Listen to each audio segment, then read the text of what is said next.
ఈ మద్యం కల్తీ మద్యాన్ని ప్రజల్లోకి లేతే తీసుకొస్తానికి ప్రయత్నం చేసినట్టు ఆధారాలు కనబడతా ఉన్నాయి. ఏదేమైనా కూడా దీని మీద ఉక్కుపాదంతో చర్యలు తీసుకోవడానికి ఎవరున్నా కూడా దీని వెనక వాళ్ళందరి మీద కూడా చర్య తీసుకుంటానికి ఈ ప్రభుత్వం సిద్ధంగా ఉంది అని చెప్పేసి మనం చేస్తామని నేను ఎక్కడ కూడా ఆఖరికి తెలుగుదేశం పార్టీ వాళ్ళు దీంట్లో ఇన్వాల్వ్ అయినా కూడా వాళ్ళ మీద చర్యలు తీసుకున్నాం. ఇప్పటికే పార్టీ నుంచి సస్పెండ్ చేశాం.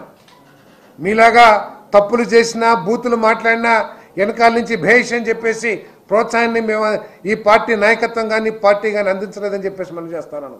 ఏ రోజైతే సమాచారం వచ్చిందో కొంతమంది తెలుగుదేశం పార్టీ నాయకులు కూడా దీంతో సంబంధాలు ఉన్నాయని వెంటనే సస్పెండ్ చేశాం.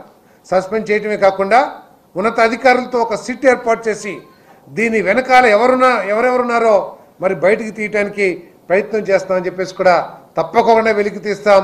ఎవరున్నా కూడా వారి మీద కఠిన చర్యలు తీసుకుంటామని చెప్పేసి మనం చేస్తామని